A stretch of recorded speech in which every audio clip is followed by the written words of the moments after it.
Hello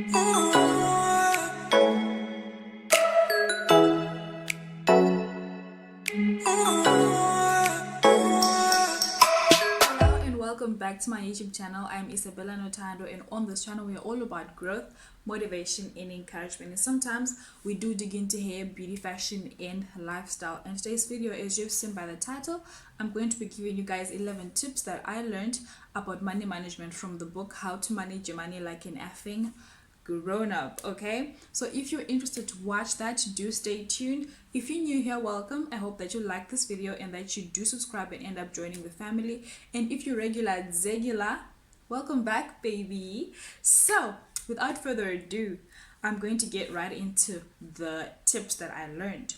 So before I start, I read this book in December of 2020. Yeah, December up until like February of 2020, and I really learned much. And this video was supposed to be brought to you as a collabo, but unfortunately I am not going to be collaborating. The first tip that I learned, I'm going to put the book somewhere here or somewhere here, a picture of the book somewhere there, and then you guys can just check it out if you want. I bought it at Exclusive Books for 249 rand. Yes, and I'm not sure if it's in Zimbabwe. I'm not sure if you can get that, because I did look for some bookstores in Zimbabwe and most of the times they had educational academic books, so you might have to order that from like Take a Lot and then have it shipped to you by DHL or something. I'm not sure. So yeah, let's get right into the video. I wrote my tips on a little notepad. Bam. Yeah, so the first tip that I have is cut your debt. That was the first thing that I learned. And cutting your debt means that you are going to make sure that you don't owe anybody any money. Okay, when you're buying things, even if it's big things, try to save and then buy them cash so that you don't owe anybody any money. So I know that most Zimbabweans are not big on debt, but in other countries people actually have debit cards where you just go and swipe and swipe and swipe, and then at the end of the month they deduct money from your account. But then as a person who didn't have like a bank account or like a steady stream of income, I just made sure that, you know what, I'm not borrowing money from anybody. That's what it meant in my context. Don't borrow money from people. If you don't have money for anything, don't buy it, you know. Just do what you can with what you have and stop borrowing money. Don't owe anybody any money. Then the second tip that I have for you guys is increase your income streams. That means side hustling. So what are you doing in your life? Are you a musician? Are you a painter? Are you a teacher? What else are you doing? If that's giving you money, what else is giving you money? So you can do a lot of things. There are many side hustles that you can do. You can sell beauty products, Avon, Inuka, Justine. You can also do hair. If you are skilled in that area, you can do hair part-time. You can also do social media marketing. If you have like a big following on Instagram or Facebook, you can approach brands and ask them to use you as a marketing agent, or I don't know, advertising what. Yeah, and that's something that many people are trying to get into. I'm also trying to get into that because it's a really good side hustle. It's another income stream that you can actually get just because you're famous on Instagram. Come on. So you need to subscribe to my channel and you need to follow me on Instagram on that note so that I can make more money from social media marketing. I'm going to put my handle right here and follow me, guys. Follow me. And then the third tip that I have is live below your means. Oh my god, this is hard. Like I had a job where I was earning between $250 and $300, maybe let me say $200 and $300 every month. And living below my means was hard. Okay, like, you know that you can afford stuff for like $300 every month, and you've got a side hustle that's giving you close to like $60 every month. So you want to live according to like $400, but you know that it's not feasible. You know, you need savings, you need emergency fund, you need medical aid, and I didn't have medical aid, so you need to have like a medical fund on the side. So that was really difficult, but it's advisable for you to live below your means. And the book does explain the benefits of living below your means. You actually end up having more in savings just because you are spending less, you know. So you can actually buy the bigger things that you want. Like if you are saving towards a car, you can actually afford your car sooner than if you live within your means. So living within is you can live within $300 per month. Living below your means is you live within lower than 300, so you live within 200, and then the other 100 is on the side. That means you can actually save, right? So the next point is track your spending. So tracking your spending means you need to know where your money is going, right? What am I buying every month? What's my budget? So literally it just means that you need to have a budget. What are you spending your money on? And you need to know how much you're spending every single month and what you're spending that money on, and where you can reduce, so that you can go to the previous point, live with below your means, you know. Like it helps you. Tracking your spending helps you to manage your spending, and it also helps you to live below your means. Like if you're buying coffee for like $2.50 or $3.50 from Coffee Republic, you can buy from Chicken Slice for like $1. That's like reducing your spending, right? So track your spending, have a budget, and just know where your money is going at any given time. Don't just recklessly spend your money. Like, oh, you see this bag, I'm buying it. You see these shoes, oh, I'm buying them. You see this new foundation that's big on Instagram, oh, I'm buying it. You know, you need to track where your money is going and actually use your money for what it's supposed to be for, right? Then the next point is save. So living below your means, like I said, helps you to save because you actually have some surplus, you have leftover money. So you need to save with the goal, because I've learned this from Nicolette Mashile. She said idle money is borrowed money, and borrowed money is gone money. So you need to know why you're saving. Why am I saving? Is this an emergency fund? Is this a medical fund? Is this a be free in 20 years time fund? Or is it savings for a car, savings for a house, you know, savings for a Gucci bag, something like that? So save, save, save. You need something, and if you read the book, you'll find out why. Then the next point is a retirement fund or savings. Yeah, retirement fund or savings for when you retire. It's literally the same thing. So retirement fund is something that I'm definitely going to look into. What's going to happen when you stop working? If you don't have any savings for when you retire, what's going to happen to you? So savings, like I said, it's supposed to be money that has a goal. Like, why are you saving? So you could be saving towards retirement, right? So you need to have like different types of savings, or just one type of savings. Some people don't need to buy big things in their lives. Some people can afford those things, but the only type of saving that they're doing is saving for when they have to retire. So you need to have a retirement fund, so that when you stop working, when we stop working, when we're like 65, what's going to happen to us? Who's going to be looking after us? We don't want to be black taxing our kids just because we failed to manage our finances when we were younger. And the next point is insure your assets, not your phone.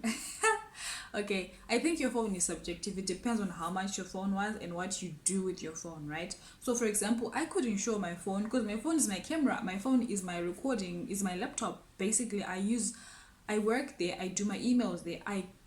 Insuring my phone would be a really important thing for me, right? Except it's not that expensive, I can afford it without savings, right? So you need to insure your assets. That means you need to insure your car, you need to insure your home, you need to insure your job. Even some people insure their jobs because that's your asset, that's your money maker, right? So just make sure that if something happens to your car, or something happens to your house, you can get it back in no time. Not that you're going to be homeless just because your house burnt down. No, you don't want that. Or because your car is broken down, you are going to be walking everywhere, or you're going to be taxing everywhere, which is going to cost you more money depending on your context of living, right? So the other thing I wanted to say, I had another point on insuring your assets. Oh, you can insure yourself because you are an asset to yourself. So there's health insurance, there's life insurance, right? So you need to insure yourself. Like if I get hurt, I need a payout every single month for the amount of months that I'm going to be down. so that I can take care of my family or take care of myself even when I cannot go to work.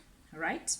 Then the next point is have a what if something happens and I cannot work fund. So that could also just feed into the last point of insuring yourself, health insurance, have medical aid, you know, stuff like that. Like you can't get sick and die because you can't afford to buy medication just because you did not have a health fund, you know. You cannot not have food in the house just because you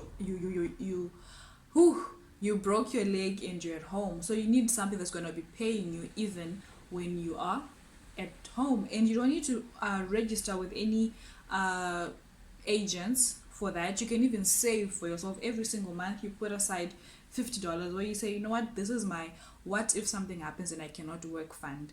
So you need to have like 3 months of your salary saved up in case you cannot go to work anymore. So you know that for the next 3 months while you are healing, you have some money to take care of you, right?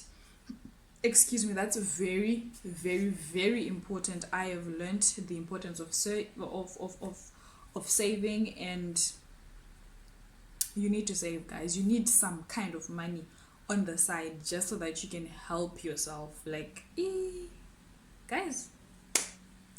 The next point is save for special goals that have financial weight. That is like an extension or expansion from the save point. So if you have anything that you want to do, like you want to travel to Greece, travel to Cuba, travel to Mauritius, that's going to like have a hefty weight on your bank account, right? So you don't want to wake up in the morning and say, I'm going to Cuba, and then your entire bank account is wiped of all the money that you have. No, you want to save. You have a bank account called Cuba, you know? I'm saving. And then in 6 years' time or 6 months' time, you're like, oh, I'm traveling to Cuba.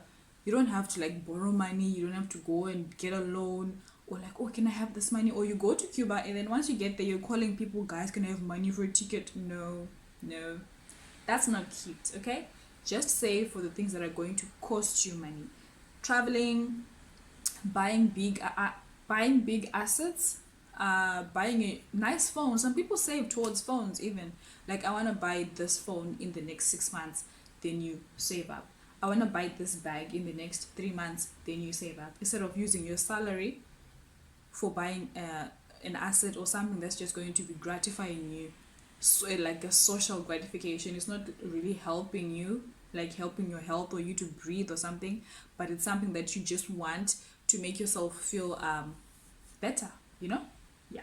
So the second last point is build a freedom fund.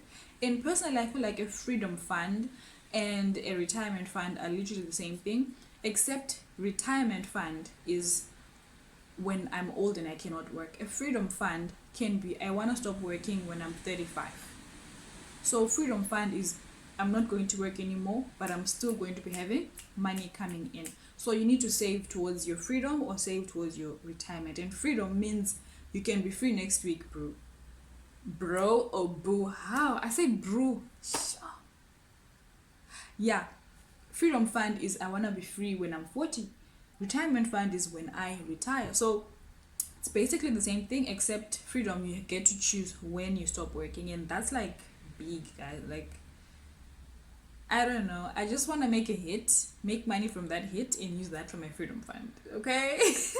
Then the last point is you need to invest. And I don't want to dwell much on this one because I am a child when it comes to this, but I'm really keen on learning more about investments. And I know that there are different types of investments. There is no, let me not tell you. I'll tell you this in a different video where I have an expert who's going to come in and tell us more about investing and obviously more about money management. I am thinking about rolling out a money management series. So if you're interested for that, do let me know. Give me a massive thumbs up and comment down below if you would like a money management series. But yeah, guys, that's the lessons that I learned from the book How to Manage Your Money Like an Effing Grown-Up, and I really learned much. It helped me in the past. Since the beginning of the year, I've been really great with money. Like, I really tried to just do better. you know. And like the saying goes, when you know better, you do better. I really think that I am doing so much better in my money management, and I'm happy to be helping you guys as well. I'm not a money management guru, so I'm just talking from my experience and from what I've read. Really, it's just information that I have that I'm still yet to implement to the full. And yeah, I'm very excited for that. Thank you so much for watching. Give me a massive thumbs up, subscribe, turn on your post notification bell so that you don't miss a video every time that I post a new one. I love you all, and I'll see you guys in my next one.